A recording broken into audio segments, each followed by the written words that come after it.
You're knee-deep in a foul, shadowy swamp, mud sucking at your feet, as slimy leeches latch onto your skin, their cold bites draining your blood.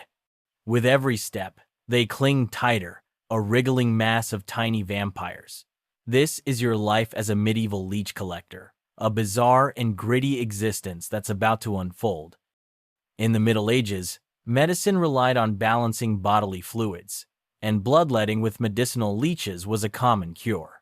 These leeches didn't just appear in doctors' hands. You, a leech collector, braved dangerous swamps to gather them. Your job is strange, risky, and grimy, yet it pays better than toiling in the fields.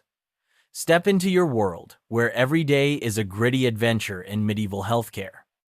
You come into the world in a rickety wooden hut, its thatched roof barely holding off the rain, nestled right by a smelly swamp. Your family's poor as dirt, scraping by as peasants in a muddy village. The floor's just packed earth, and every storm sends water dripping through the roof, soaking your straw mattress. As the third of 6 kids, you're used to hand-me-downs and an empty belly. Life's no picnic, but you make do, toddling around the Lord's tiny plot where your parents grow wheat, barley, and a few sad-looking veggies. By age 5, you're out there with them, yanking weeds or tossing scraps to the chickens, your little hands caked in mud. It's hard work for a kid, but it's all you know. The swamp nearby is your playground, where you chase your siblings through the reeds, splashing in the muck. That swamp's full of weird critters, and sometimes you spot leeches wiggling in the water, looking like tiny slimy snakes. You're curious, but think nothing of them. Just another part of the wild, soggy world you call home. Nobody's teaching you to read or write. School's for fancy folk, not you. Instead, you learn how to spot a storm coming, or how to keep the fire going from your parents and the grizzled old folks in the village. Around the fire at night, you hear wild stories about doctors using leeches to suck out bad blood and cure sick people. It sounds like a tall tale, something to giggle about with your siblings before bed. But life's tough, with freezing winters that creep into your bones and harvests that fail, leaving your family scrounging for scraps. Those hungry years shape you, toughening you up for the strange path that lies ahead. By the time you hit 15, you're painfully aware that farming won't keep your family afloat, especially after brutal years of failed crops thanks to endless rain or scorching drought. The Lord's fields are turning to dust, and his tax collectors seem to have a sixth sense for squeezing your family dry. You're desperate for a way out, something to keep your siblings from going hungry. Then you hear about old John, the village's grizzled leech collector, who claims you can make decent coin catching slimy bloodsuckers. Old John spins tales of selling leeches to fancy doctors and barber surgeons, folks who pay more than you'd ever see from a season of barley. The idea of letting leeches latch onto your skin gives you the creeps, like stepping into a nightmare full of wriggling worms. But with your family's debts piling up and the pantry emptier than a church on Monday, you swallow your fear and decide to give it a shot. You figure if you can master this weird gig, you might finally buy your mom that extra sack of flour she's been dreaming of. You start eyeballing the swamp near your hut, a place you used to splash through as a kid, now looking like a gold mine and a death trap all at once. Growing up, you learn to swim and wade in those murky waters, so you're not fazed by the idea of getting wet. Still, old John's horror stories about collectors fainting from blood loss or getting nasty infections make your stomach churn. Despite the risks, you march up to him, heart pounding, and ask to learn the trade, and to your surprise, he agrees to take you under his wing. Old John's been at this leech game for over 30 years, and he's ready to pass the torch to someone with guts and good legs. He picks you because you're sturdy, don't flinch at water, and can handle a bit of pain without whining. He warns you this job takes courage, patience, and a stomach for grossness, which makes you both proud and a little queasy. Your first trip to the swamp with him feels like stepping into a new world, one where you're about to get very cozy with creatures most folks run from. That first day, old John points out where leeches like to lurk, hiding in the muddy shallows. and you realize this isn't just about waiting around like a lost duck. You've got to understand how these slippery little vampires think and move. He says the best leeches fetch a pretty penny in big cities like London or Paris, and you'll get a cut of the profits. The village starts buzzing, with folks giving you sideways glances and whispering, "Leech hunter," and suddenly you feel the weight of proving you're not just some muddy kid with big dreams. Old John starts your training by showing you how to spot medicinal leeches, the ones with snazzy black and yellow stripes, not the useless horse leeches that look like they flunked medical school. He teaches you to wade slowly, like you're sneaking up on a skittish deer, so the leeches come to you. Your first time letting one latch onto your leg is a shock, a sharp pinch that makes you yelp and hop like a startled frog. John just chuckles and says you'll toughen up, but you're not so sure as you watch that slimy thing suck away. You practice detaching leeches once they've had their fill, learning to be gentle so they don't get squashed, because a dead leech is just a gross paperweight. Old John shows you how to store them in clay jars with clean water and tiny air holes, like keeping finicky pets. You've got to swap out the water often, or they'll croak before market day. He also shares tricks, like sprinkling a pinch of salt or a splash of ale to pry off a leech that's glued to you like a bad date. Training gets practical fast, with John handing you a stick to prod the swamp's depths so you don't sink into a muddy grave. He teaches you to watch for infection signs like redness or pus, since leech bites can turn nasty. You start feeling woozy from blood loss after long days, and John shares stories of nearly passing out from letting too many leeches feast at once. Under his watchful eye, you begin collecting on your own, and after a few months of stumbles and shivers, you're ready to tackle the swamp solo, a full-fledged leech collector with a jar full of wriggling treasure. You're up at 5 a.m., the sun barely peeking over the horizon, dragging yourself out of your lumpy straw bed to face another day. Breakfast is a sad affair. A hunk of stale bread and a watery vegetable soup that's more broth than veggie, though you might get lucky with a crumbly bit of cheese. You grab your clay jar and a trusty stick, sling a small sack over your shoulder, and trudge out to the swamp just beyond the village. It's not a long walk, but the early morning chill makes you wish you could crawl back under your thin blanket. The swamp greets you with a stench like rotting eggs and a buzzing cloud of midges that seem to love your face. Mud squelches under your feet, and the air's so thick with damp you have to breathe shallow to keep from gagging. You kick off your flimsy sandals, roll up your trousers, and wade into the icy water, bracing for the first leech to latch on. Those little bloodsuckers are quick. They're sharp bites like tiny pinpricks that make you wince, but you've learned to grit your teeth and keep moving. You spend 6 to 8 hours wading through the muck, legs prickling as dozens of leeches cling to your skin, slurping away. By midday, you're beat, so you plop down under a scraggly tree for a break, munching on a dry crust of bread and sipping from a nearby stream. The leeches are still on you, but you've got to eat, so you just ignore the squirming. When you've collected enough, you carefully pry them off, dropping each fat, wriggly prize into your clay jar, making sure not to squash them. Back in the swamp, you keep an eye on your jar, checking that the leeches have enough air through the tiny holes in the lid.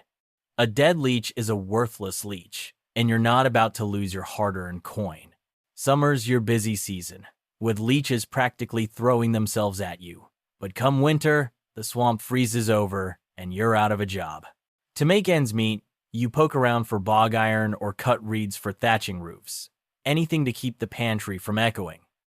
When the day's done, you limp home, legs speckled with bite marks, and wash them with stream water and a handful of crushed mint or yarrow to keep infections at bay.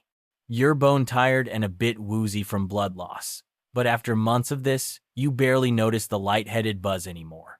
At the village market, you sell your leeches to doctors or barber surgeons, who eye your jars with a mix of awe and disgust.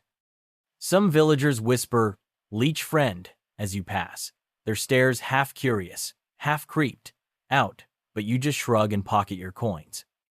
Your meals are about as exciting as a muddy swamp.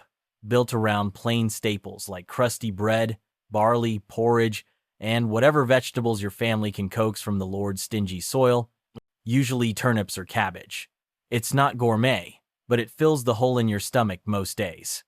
Meat, like a juicy bit of pork or a scrawny chicken leg, is a rare treat, saved for big village festivals when everyone's feeling briefly flush. On those days, you savor every bite, knowing it might be months before you taste it again.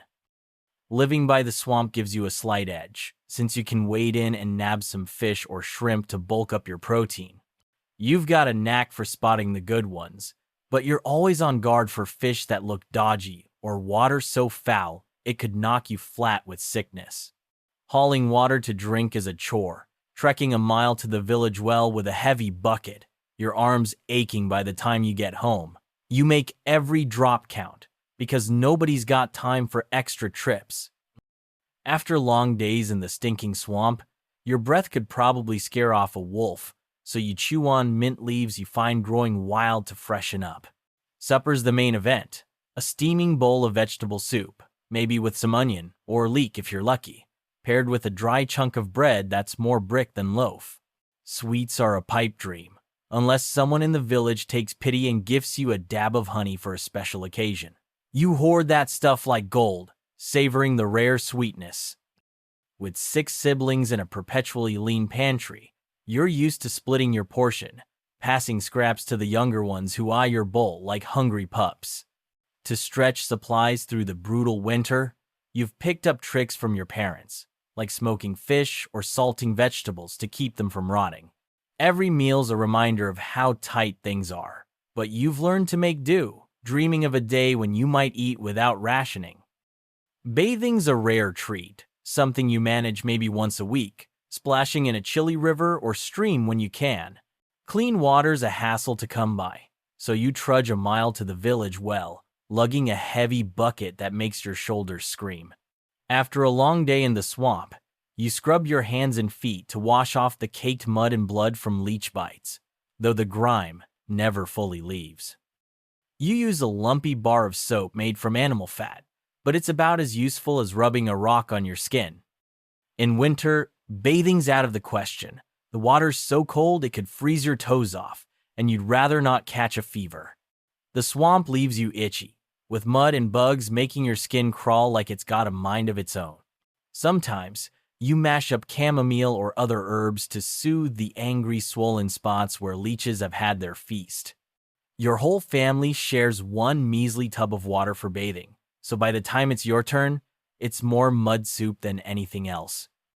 You've heard rumors that lords and ladies bathe all the time, soaking in fancy tubs like it's nothing, but that's a world away from your reality. Leech bites can get puffy and sore, so you're constantly rinsing them throughout the day, hoping to avoid a nasty infection. It's a losing battle to stay clean, but you do what you can with what little you've got. Every rinse is a reminder of how different your life is from the highborn folks you'll never meet. For fun, you lean hard into the rare village festivals that pop up in spring or autumn, when everyone's ready to let loose.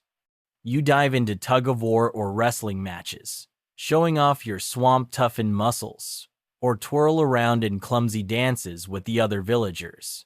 Traveling storytellers are your favorite, spinning wild tales of far-off lands that make your muddy little world feel small. You swap stories with friends about your leech-collecting adventures, watching their eyes go wide with a mix of horror and fascination. On quiet days, you and your siblings mess around with simple games, like chucking stones at a target or racing through the fields. Winter, when the swamp's too cold for leeches, gives you time to tinker with broken tools or trade ghost stories by the fire. You join the village at church for prayers, where the whole community crams together, whispering gossip between hymns.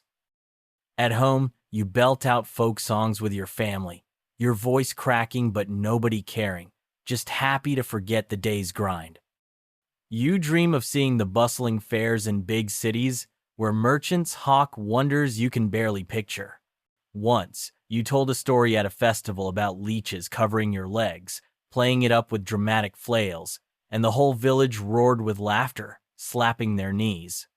Moments like that make the hard days feel lighter, even if your idea of fun is as simple as a good tale or a quick game. It's not much, but it's enough to keep your spirits up. Your clothes are rough, woven from scratchy wool or linen, always stained with swamp muck that no amount of scrubbing can fix. You wear a short tunic and cropped trousers, easy to roll up when you're wading through slimy water. Your sandals are flimsy, barely holding together, so you usually go barefoot in the swamp, your toes squishing in the mud. The only jewelry you've got is a cord strung with a shiny shell you found near the swamp, a little treasure that makes you feel briefly fancy.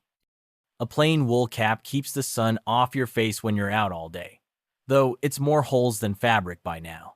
Your clothes are patched together, torn from brambles and swamp snags, and you stitch them up with a crude needle and thread. In winter, you layer on a thick wool cloak, though it's still not enough to stop the chill seeping into your bones. You hear the doctors who buy your leeches wear silky robes, a luxury so far beyond you, it's like hearing about the moon. You carry a small knife tucked at your waist, handy for cutting reeds or coaxing off a stubborn leech. When your hair gets in your eyes, you tie it back with a strip of leather, keeping it out of the way while you work. Your gear's nothing special, but it's practical, built for a life spent knee-deep in muck and bloodsuckers. Every thread and tool tells the story of your strange, swampy existence. Your daily routine is as predictable as the sun's path across the sky. You're up at dawn, slogging through the swamp all day, and stumbling home as the sky glows orange. You've got no choice but to stick to this grind, wading through muck to keep your family fed. Every evening, you check your clay jars, peering at your wriggling leeches to make sure they're still kicking, because a dead batch means a day's work down the drain. It's a habit as ingrained as breathing, keeping you tethered to your strange, slimy trade. Free time is a rare beast, mostly showing up in winter when the swamp freezes and leeches vanish into the mud. During those cold months, you switch gears, poking around for bog iron or patching up the family's leaky roof with reeds you've cut. Summer, though, is a relentless sprint, with you racing to collect enough leeches before the season turns, your legs a buffet for bloodsuckers day after day. The pressure's on to stockpile enough to last through the lean months. You're a praying sort, whispering pleas to stay healthy, because your job's a minefield of risks, from infections to fainting spells. When you do snag a moment of downtime, you're out in the family's scrappy garden, pulling weeds, or fixing the wobbly walls of your hut. At night, you love huddling by the fire, listening to your dad spin tales of old times, his voice crackling like the logs. It's a small comfort, but it makes the hard days feel softer. To unwind, you've got this quirky habit of chewing on blades of grass, the bitter taste somehow calming your frazzled nerves after hours in the swamp. You dream of a future where you're not knee-deep in slime, maybe settling into a quieter life with less chance of keeling over from blood loss. It's a far-off hope, but it keeps you going when the leeches and the mud feel like too much. For now, you're stuck in the rhythm of this wild, wet world.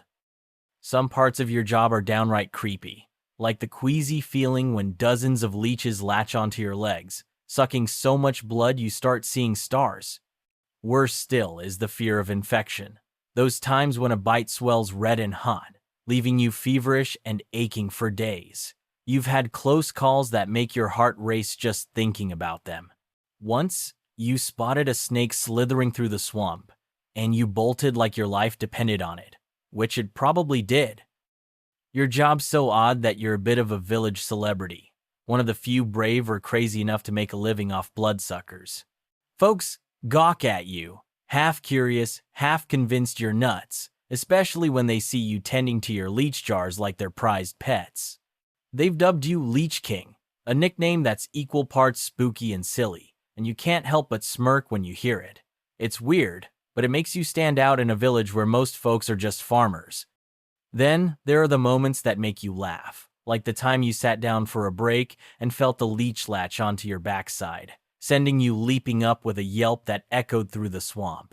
Another time, you tried yanking a leech off your leg, only for the stubborn thing to clamp onto your hand instead, like it was playing a prank. You've also got a story about bringing a jar of leeches to market, accidentally terrifying a kid who burst into tears at the sight of your squirming haul.